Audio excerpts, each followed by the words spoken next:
Hello and welcome to another episode of Soul Nectar show that talks about all things essence, where we get to sit around the campfire and chat with different people and hear their stories of their life journeys and the winding, twisting road that leads them to the place where they realize who they are in truth and what they're here to do. And I'm your host, Carrie Hummingbird.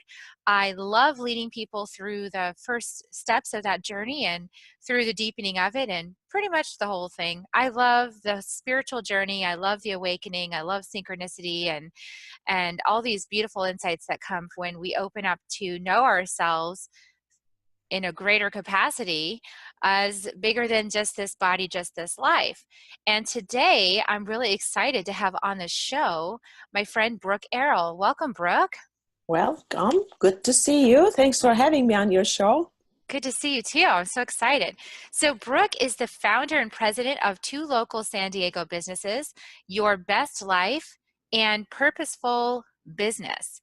She works with leaders, founders, C-level executives to create human-centered work environments like her co-authors from hierarchy to high performance.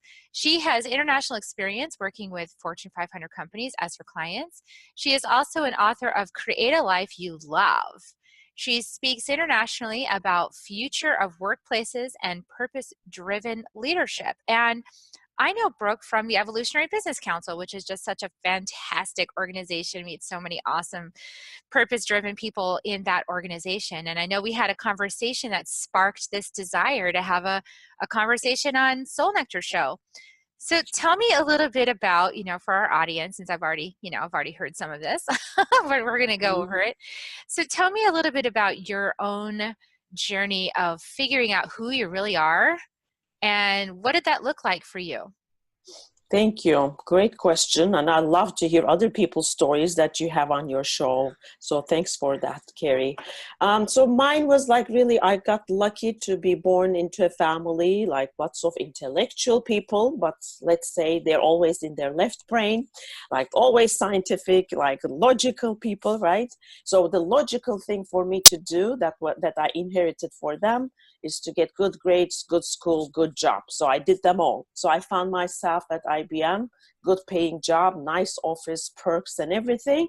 But after a few years, I started questioning what I'm doing. Why am I doing this? What's my purpose in life? And at the time, there were no questions like that. So I was one of the weird ones in the family, around my network. Like, what are you asking? You have a great job. You just shut up and do what you were supposed to do. But I couldn't do that. So that's where my biggest journey started, because I had to figure out what I'm doing there, and bringing technology to my clients was a great purpose for others. But I knew, and I don't know, you know it better than I do probably, there's something inside of me that was saying, no, this is not where you were born. This is not what you want to do with the rest of your life. I didn't know what it was, but I knew it wasn't selling technology, so I quit. So that started the whole journey, and I don't want to take the whole time to talk about the journey, but I pursued that question for a long time until I started my own businesses and helping people get to be aligned at work and get happier at work. That's where it all boils down to. Yeah, get happier at work. I had some of those exact same feelings because I had a 20-year career in high tech Wow. as a technical writer and technical marketing person. So I'm Mhm. really skilled in that area. And what I finally realized is just because you're really good at something doesn't mean that you're supposed to be doing it. Yeah, exactly. Exactly. I agree. Yep. Yeah, and it didn't. I had the same feeling like it was just dragging me down. I remember the last, I had wonderful people, of course. I loved the people I worked with. The people were awesome. It wasn't the Yes. people, it was the work. It was like, this does not fulfill me. By then I'd had a taste of this work. And I was like, oh, like it got so exciting. You're doing healings Yes. for people and all these magical things happening. And I'm like, this is so much more fun. Hmm. And then it made doing that work even harder. Like I got to the place where it was a struggle to even get I like an know. hour in, like it was like, I know. I know. Of can't course. stand Yeah. it. Yeah. So there is this place where I realized there was a lot of resistance Mm-hmm. within me and ungratitude. There was not Mm-hmm. gratitude about that job Mm-hmm. and I realized I needed to release the not gratitude in order for it to actually vanish from my life. And then it Mm-hmm. vanished. And then I was like, uh-oh, now I'm on my Mm-hmm. own. So Mm-hmm. talk a little bit about that journey of people, you know, because I find a lot of people are not brave enough to Yes. pursue the thing that sounds weird to everybody Yes. else, but that feels really exciting to you. So talk a little bit about that. So true. And like it made me think of a friend of mine who told me like maybe like I left IBM exactly 20 years ago, and then she told me like you're one of the bravest women I've ever known. I'm saying what, really? Who are you talking about? Because I think the way they look at it is exactly what you're saying, and not everybody is like going like is okay to go to the unknown. And because I really went to the unknown in every level that you can think of, because I didn't only quit my job, I quit my country, I quit my whole network, I started a whole new life without knowing exactly what I wanted. I really didn't have a plan B. So, and I didn't have all that money that some wealthy people have too. So that's probably why when they look at me from the outside, they said, oh my God, how brave you have been. But then, like you said, you felt the same thing. When you know inside of you, from your intuition, from your energy level, you know you're not in the right place. You want to go and seek for it. And since I've been through that process, I wanted to help others do the same. So I had the chance and privilege to work with a lot of people like you and myself who have this like limitation in their minds, or this fear that the unknown is going to be so much more horrible for them. But it's just to take that leap forward and to get rid of some of those blind spots, limiting beliefs that we all have, and all the fear that we have attached to it. Once you overcome that, you can take that next step, which is a big step for a lot of people, but it is so possible. And I want people to know that it is possible. There's nothing special about me that made this happen. It's just like I knew and I trusted something that I couldn't see, that it was going to work out for me in one way or another. Maybe not at my timing, but it took me years and years to figure out what I want to do, but that's okay. It was so worth it, because I never was able to live with the notion of going to work, hating my Mondays, and then my Tuesday, my Wednesdays, my Thursdays, and maybe love my Fridays because it's the end of it, because it is such a big chunk of our lives. That never worked for me. And that's what I talk with my clients when I do it to one too. How can you give up on all of that? And we live longer. That means we're going to even work longer years. How am I not going to like it? So anyway, so those things, when you talk about it with people, they do understand that they don't want to have too many regrets in life. Nobody wants that. So disappointments are better. Let's try. At least give it a try. Right? That's my motto.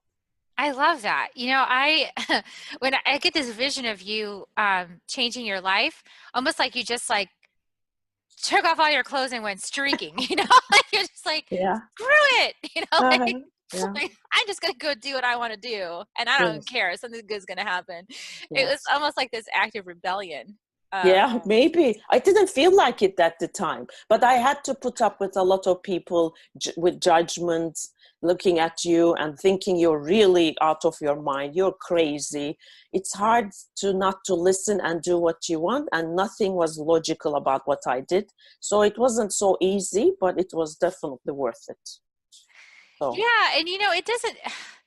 I don't know. I think that you and I both took the leap, right? We both yeah. like kind of did that thing where we're just like, Yes. forget it, man. We're just gonna go. Uh-huh. And I actually had a 1 year runway, so I had a little bit of an easier ride because I knew that Mm-hmm. it was coming. They actually, my spirit set the whole thing up, so my company was going to be laying me off, not because of me, but just because they were consolidating my group in Ireland, and so I was going to just be laid off. And so I had 1 year, and I thought to myself, why in the world am I going to focus my energy on doing really good at something Mm-hmm. that's already going away? Yes. Why am I going to put my energy there? Exactly. And then I started realizing that every moment that I spent putting my brain on that job Mm-hmm. was creating it in the field. Mm-hmm. And every moment I put my brain on my new venture that I knew Mm-hmm. from my heart I was to be Yes. doing was creating that in the field. Yes. And so I started getting braver and braver during that year of like, well, I think I'm going to go to this networking group instead. I think I'm Mm-hmm. going to go work on this business. I think I'm going to, and I still got all my work done, and I was, getting bonuses and things. Just, I think I got my work done so fast because I was like, just get it out of the way. Like Mm-hmm. I don't Uh-huh. even want to do that. Just get Mm-hmm. it out of the way, good enough quality, bye, and Mm-hmm. I could focus on this that I'm building for myself, because that money's going away. Sure, sure. And but I think you had those deep down good questions that you asked yourself. That's the difference, I think. And it wasn't only the left brain questions, analytical questions, logical questions, which most of us are like inherit those things, right? So we don't really question what we really want and what our energy level says, or how you feel excited doing this other work other than the technical work, right? You listen to your body, you listen to yourself, you listen to your right brain as well as your left brain. So that's what brought you here. And a lot of us, unfortunately, are not raised to ask those questions to ourselves. That's sad for me to watch, and that's what I'm trying to change too. So Well, actually, Brooke, I mean, on my journey, I had a pretty rocky time because I'm mhm, very determined, right? So I'll stay with mhm, something long after yes, its efficacy. yes, me too. Yeah. I was just gonna try to make it work. So Uh-huh, I'll keep on hammering it. uh-huh, And I don't do that so much anymore because I'm more of a listener now. But in mhm, my previous life, that's exactly how I was. I was mhm, very hard headed and I was gonna make it work. mhm, So it actually took me hitting rock bottom in my life to go, okay, this is a close. I can't go any further here. I've hit rock bottom. And then I had a profound experience that to me was something I had a healing after 20 years of being in a on a psychotherapy couch, and all the da da da da da, and the spinning the story, mhm, and it's getting worse and worse, and it's not mhm, helping, and that mhm, torture, every week. And then having this 1 hour thing where I was different, that to me was the wake up call. I was like, that's what I'm doing. And that's how I started on that path. Even before I got laid off, like I had been mhm, pursuing that as like, I know this is what I'm supposed to do. But I yes, had that wake up moment. And I actually talked to a lot of people. The people who have that wake up moment, it's pretty clear for them. Like they're like, okay, this is what I'm doing. yes. But if you don't have that wake up moment, I talk to a lot of people who are like, I don't even know who I am anymore. Like I am so gone that I don't even remember what I like. Yeah. How do you help people like that? Yeah. I think, first of all, people that will find me do have some pain point, right? Otherwise, they are have an okay life, or they have a good life in their opinion, because it's not like if they're laid off for like or different reasons why they lost their jobs or their careers and they want to take a different path, it's something else. So that's still a wake-up call, right? Once you get laid off, especially at a job where you performed really well, you did everything right, which is happening to thousands of people every day in these days, right? And our parents don't understand that. They think that if we perform well and did everything right, we're never going to lose their jobs. There's nothing like that anymore, ever. I just had a friend who lost his job after an amazing performance review. 2 days later, he got laid off. So it has nothing to do with that, right?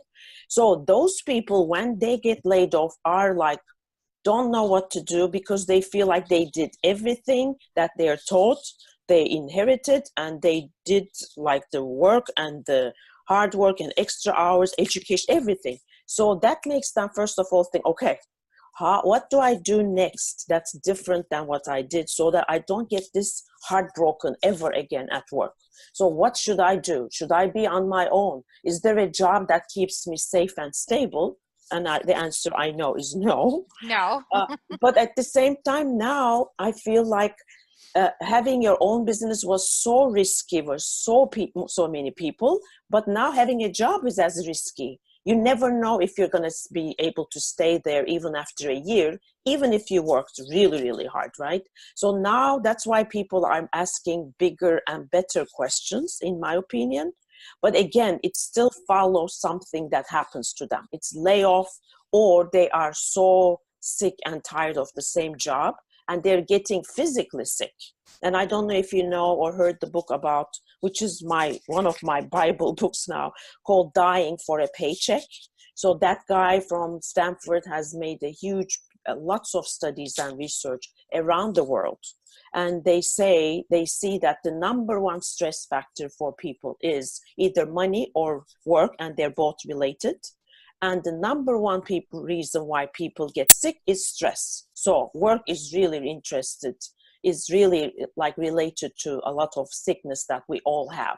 So that has to stop because the environment's got more toxic. Like I say, people do the right thing, but they still get laid off. So how are they going to win in this game, right? So all of that is making people think more. And all the work that I'm in also shows that our consciousness level is increasing all around the world.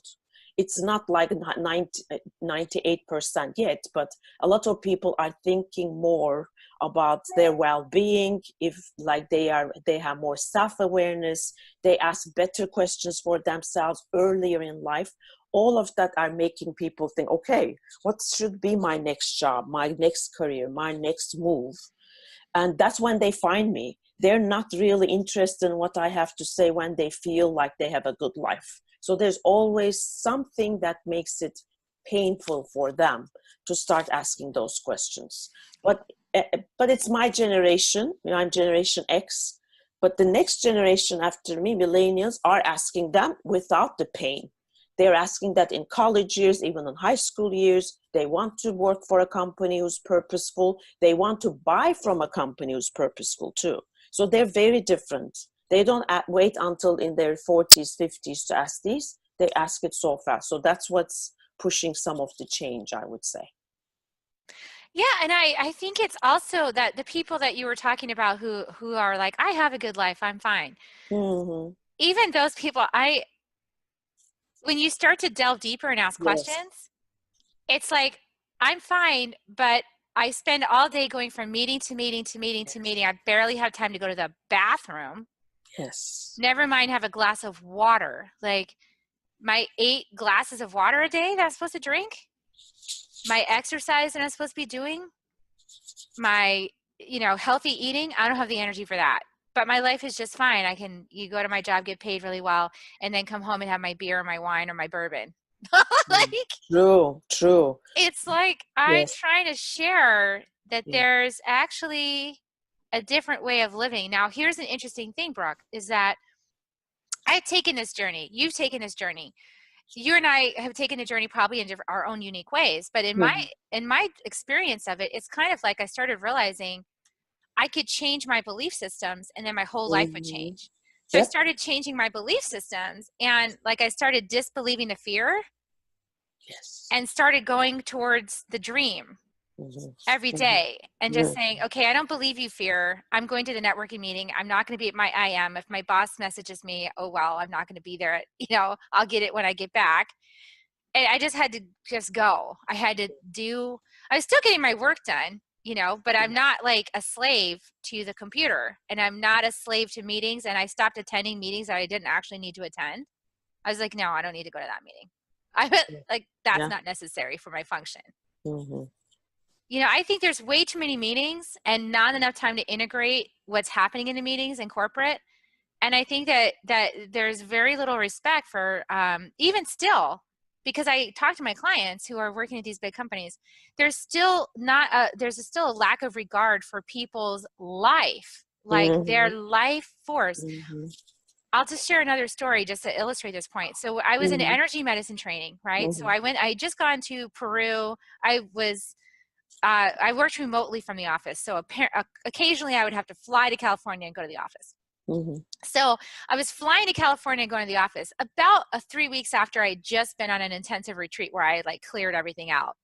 And my energy was super high, right? And I was clear and I was like pumped up and my battery was charged and I was like, yeah, And Mm-hmm. I walk into this office and I'm looking around and all of a sudden I'm seeing people that I care about in the office. And they're like on half battery. They're like Yeah. down here. Hmm. I'm like, whoa. Yeah. Like their life force is literally draining out of them and they don't even know it. Yes. So true. So true. Yeah. So that's why I think, like, just like you said, if we were to dig into those people's lives, they're not really happy. They're not fulfilled. But for a lot of people, it does come to, I think, comes back to the self-awareness. So if you're not asking, and if you're so busy, and that makes them, it almost gives them some adrenaline rush too. To be that busy and never stop is making them like ignore a lot of things that are happening in their lives. But it's also a comfort zone for them, although it looks very uncomfortable from the outside, and we see their life does not go well, or it's like I also call them soul sucking jobs. They're not aware of it, but even if they're aware, they are too afraid to look into it, because then it means once you start looking at your life and what's not working, then it's going to bother you, then you have to make the changes, and you are definitely you're not in your comfort zone anymore. And a lot of people are not willing to walk in there yet, at least, until again it gets to be such a painful, or like you said, there's a wake-up call, they get so sick, they have a heart attack, like Ariana Huffington's story. Like she fell one day and that's how she found out that she's working too hard. So It doesn't have to be that extreme though, yes, Brooke. I mean, yes, and I I know you know, know this. It's like I you know. could even just take a look at it. Like one of my clients, take a look at it. She's an director level. Mhm. She's just working herself crazy. She just got a promotion, right? So like it's like even more intense. And I was like, Yes. sweetie, don't you have anybody you can delegate some of this to? Well, yeah, Mhm. but I don't really like the current secretary that I have. I got reassigned, and the other one could read my mind, and she could do. And I was like, okay, stop. Let's clear the energy. Shh, if I Mhm. rattle, let's clear the energy. Now, what's the logical thing? Is Yes. you say, I need that other secretary. Yes. She reads my mind. I need her to go through my emails and color code everything, so I only have to look at the things that I have Mhm. to. That would take so much stuff off your plate right there, just that one thing. Can you do that? Well, I say, okay, let's go into the feeling. So it's like shifting the energy, right? So we Yes. we we rattled it and created a pathway through the energy to connect her with this other person. Mhm. That's going to happen in a couple of weeks. I guarantee it. Yeah. We'll have to report back Yeah. on the show. But Yeah. that when you clear the energy, it's just a simple shift in understanding Correct. about when you're creating more work for yourself Yes. to meet some idea about how work should be, or I got this Mhm. promotion, therefore I should be working even harder. Maybe not. Mhm. Maybe Yeah. no, you should be teaching other Yeah. people about consciousness. Talk a little bit about that. Yeah. Yeah. Yeah, and I think a part of it really becomes their identity, because when I was growing up, looking at even in my own family, work had to be almost like equal to suffering. Working too hard is something that builds up, almost part of your ego is attached to that. If you don't work hard, then it means you're not deserving the money you make.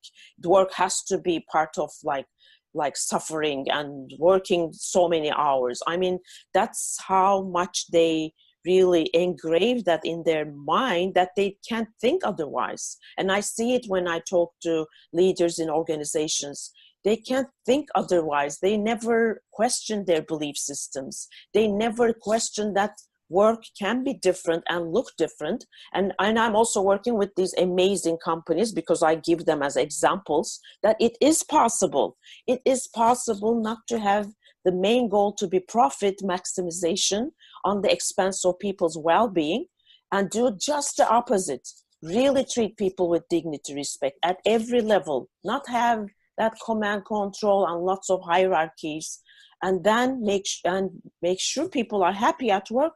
They make so much more profit. I can't believe they don't want to listen to this, or they don't even dig into these stories like I do, because it is possible. Because what I see, at least from my perspective, they have this belief that you have to make shareholders happy, and the profit maximization cannot happen by treating people well and trusting them 100%.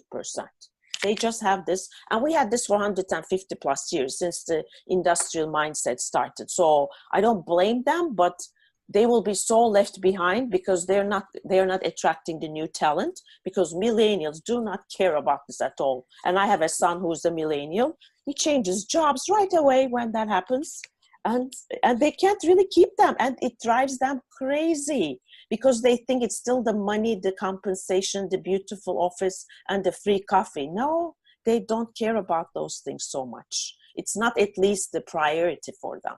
So Yeah, it's kind of like I actually interviewed one person who's a neuroscientist who was talking mhm, about how James Garrett, in one of my interviews, he was talking about how mhm, the industrial age is what kicked off this work, work, work, cycle, cycle, cycle, like keep yourself busy. And but that was because you were on a production line. And yeah, the production yes, line, you're doing that kind of work. Well, yeah, you got to keep it moving, right? Like you got to keep moving the production line, right? But we're yes, not doing that yes, anymore. We're not yes, doing manufacturing. We're yes, doing brain work, and brain work needs rest. yes, That R yes, is so important. yes, Meditation, spaciousness, reflection. You know, I can't tell you how many times that because I go deeper into the work that I do, I have to rest. If I don't mhm, rest, I wear myself out. So, you know, being a healer, you've got to channel a lot of energy. You've got to do a yeah, lot of rest, way more than my previous self likes. So mhm, I've had to, I've gone through this process of urging myself towards the rest part. mhm, And what's interesting is that I'll be like, okay, I know I need to write a chapter in my new book. Okay, fine. I'm going to write a chapter. Am I ready to do that right now? No. Okay, great. What do I need to do? I have to go lie down on the grass for half an hour. Okay. And so now I'll just go do it. I'll just lie in the grass for a half an hour and mhm, just clear my mind and mhm, relax mhm, and let it happen. And before you know it, I've got the inner urge, like, oh, I've got it. Okay, now I know what I'm going to say. Oh, and I can't wait to get to the computer to just, and then the chapter's written in an hour. yes, If yes, I just struggled and sat down when I wasn't ready, I could be there for a whole day and not come out nearly as good. Number one, not clear, and just frustrating.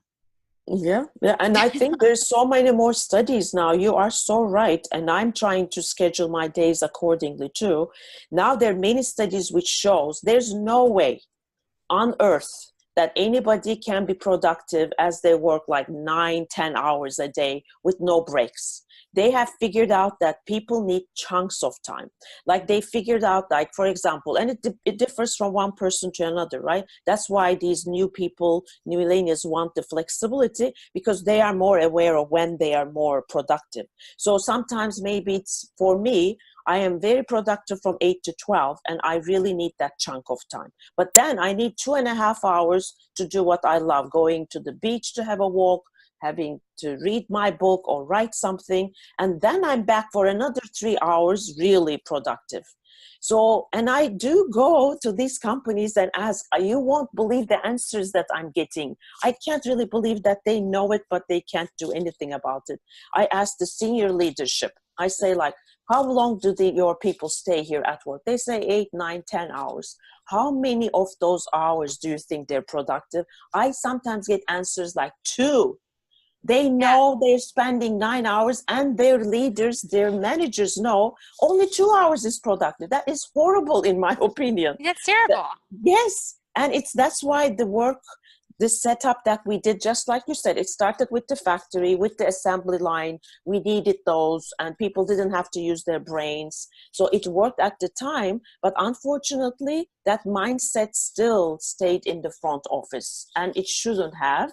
And now it's breaking into pieces. And I always say work as we know it does not work anymore, but still a lot of people are not ready to accept that fact, but it doesn't work. It really doesn't.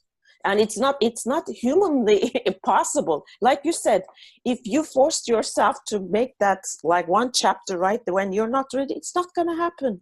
It's not going to be juicy. It's not going to be creative. It's not going to serve you or the people you want to serve with your book. So yeah, but yeah, they still insist. But that's why I want to say I'm so much more hopeful, because they're amazing, unbelievable companies who have no titles, no promotions, no like hierarchy, and no time.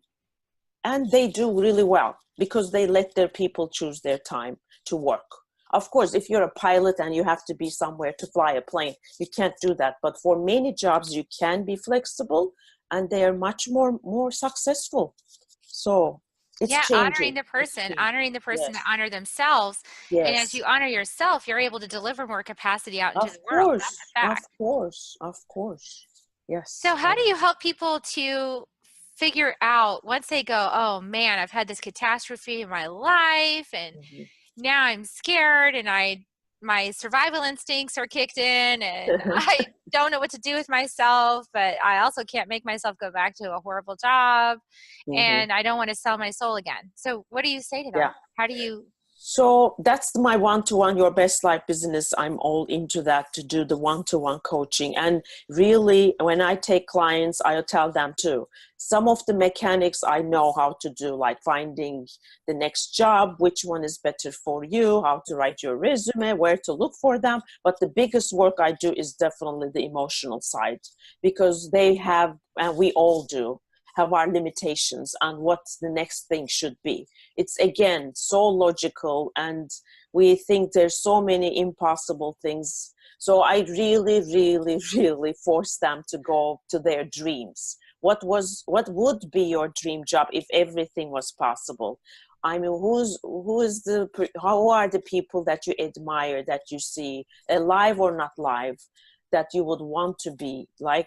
So I go through them, although there's a lot of resistance to do that, because they say, oh, that was scary, I can't do that.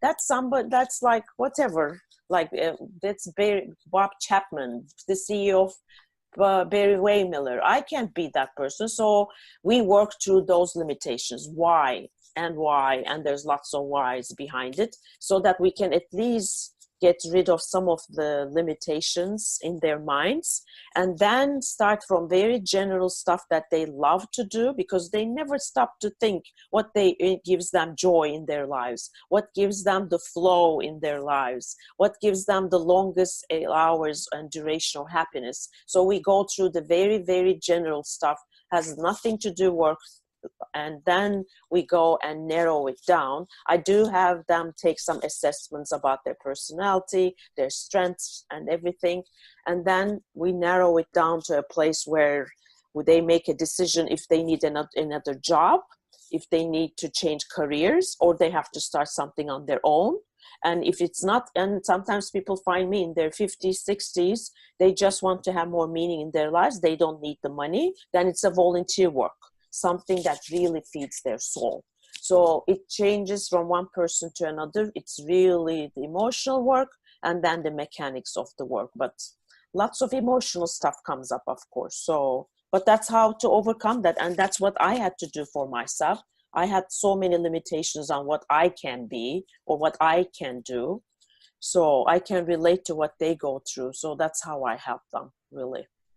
Yeah, and I think it's also helping to reframe certain things, like Yes. helping them to see themselves. Like Yes. one of my clients, I was helping her to see herself as a leader, even Yes. in a leadership position, but I was hearing her tell me things like, oh yeah, I'm always having these younger women come to me and ask me questions. And I was like, so you're mentoring. Mm-hmm. So Mm-hmm. you're basically a Yes. leader and a beacon of Yes. light of divine Yes. feminine leadership in the world. And she's like, Yes. oh, Oh, yeah. I didn't even think about that. Yes. But that's an important thing. True. Very And it's true. just kind of being able to have somebody mirror back to you like who you are and in a way Yes. that you can't really see yourself because of I want to point this out, like the ego is slippery. I used to Yes. think that the ego only was like self-aggrandizing, like it would be like, oh, you're so fantastic, you're like the best ever, you're the best human, and that's how it would surface. But actually it's Yeah. opposite too. Like Yeah. it will be like self-deprecating, martyring you, like you're just, Yes. telling you you're less than you are. It does Yes. that too. So you really do need a guide to help you sort through, because nobody can see your own eyebrows. True. You True. need a guide to help you sort through a lot of those things that you believe about yourself that are completely false, but Exactly. you're just in your shadow, Yes. so Exactly. Yeah, and that's one of the things that I learned, to be able to hear my voices, two different voices, right? One wants to pull you forward, one always wants to keep you safe, like with your ego, to be in this little comfort zone that you created for yourself. And somebody helped me go through that. I couldn't see that in myself, what I was saying to myself and like limiting my own life. So to have that distinction between the two voices, and that it doesn't represent who you are, you don't have to believe in what it says, made a huge difference in my life. So that's one of the things that we always do with my clients too. Because we all hear like, oh, you're stupid, you're not smart enough. Some version of not enough is in all of us. But to be able to hear it, that's why I think self-awareness is everything. It all starts from there. Then you hear it, but then you don't have to act on it and you don't have to believe it. So those are big steps that people take, but then it gives them so much freedom. You know, you do this type of work too. And then they see the big, that's the sad part for me to watch. That's why I got into this work too. People have so much potential. Everybody has so many amazing, unique gifts, but because of fear and all this self-deprecating voice that we have, we just shut down and stay small, and it doesn't serve the world to stay small. It's almost, I almost like get to them by saying, you're selfish, right? They say, no, what? Well, I say, you have many gifts and you don't even share them. That is selfish. Then they say, what, really? Because that gets them to feel and think differently. Because yes, how can you stay small when you have so much to offer to the world? So it's a big, like, long journey, but it's so worth it. And then you see they stay that way, and I keep in touch with my one-to-one clients, and you see them going through many different phases, and it's amazing to watch that, right? Yeah, once you cross the Yeah. bridge once, you can keep doing it Yes. again.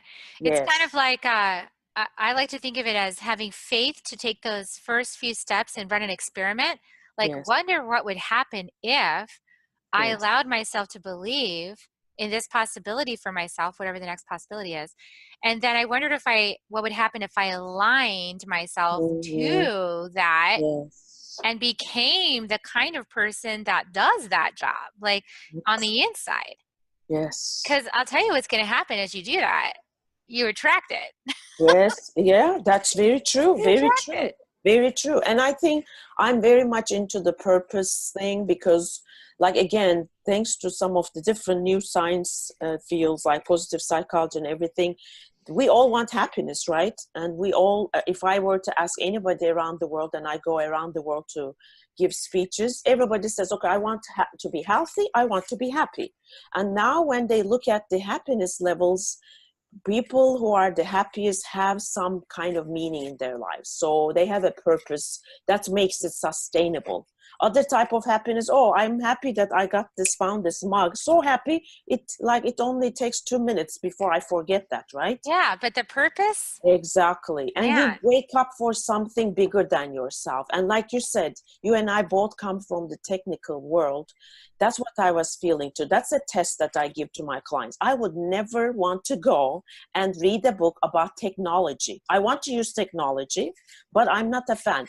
In my own topics now to make people happy at work, I'm reading something every single day, even if I never use this for anybody else's good. This is my life, this is who I am. So by doing what you love, you get to learn more, you are more excited to learn more about these things and share more of that. It makes a huge difference, really. Even I wouldn't Absolutely. want to even like get a magazine about IT when I was working for IBM. I don't care at all. How Well, can and I be great at that, right? yeah, and once you're following your heart, like you can work all kinds of hours. I mean, I Yes. don't even not even aware of the Yeah. time passing sometimes. I'm so into what I'm doing. I'm just like, Yeah. yes. And I'm on True. fire like the whole way through it. And then I'll take a few days off, but I'll Yes. I like when I'm on it, I'm Yeah, I on know. it, because Yeah. I enjoy it. It's exciting. Yeah. If it doesn't excite me, if I'm not excited Yes. about something, I don't do it anymore. Yeah, yeah, very true. Just And it's waste my just like, time. yeah, exactly. And that's why when you don't like what you do, and some people hate what they do, which is crazy, you can't be really good at that either, I think. I mean, because you're not going to spend all the time that I'm spending to learn more and more and more about these topics. But yeah, but a lot of people live like that, but hopefully it's going to change. I am very hopeful. I'm hopeful. I know it's going to change because we're raising the consciousness on the Yes. planet, Brooke. Well, Yes. awesome. Thank you so much for contributing all your wisdom to this broadcast. Now, how can people, do you have a free gift for people, or how can people interact with you? So not any gift right now. I actually have some of my book, Create a Life You Love book. I have a chapter of that on my yourbestlife.inc.com website. So if you go to the book, then you will be able to get a chapter of that. And it is all about finding who you are and aligning yourself with your work. So that's something that, of course, I would love to give out to others. And I try to stay in this. If you're really into this type of work, try to stay in the conversation, read a lot, and have people around you that is also excited about doing what they love, because otherwise we go back to our old habits and everything. So on yourbestlifeinc.com and purposeful.business, I have my blog. So I write and share a lot of things that I learn, which is helping me. So if you want to do that, we can go there as well.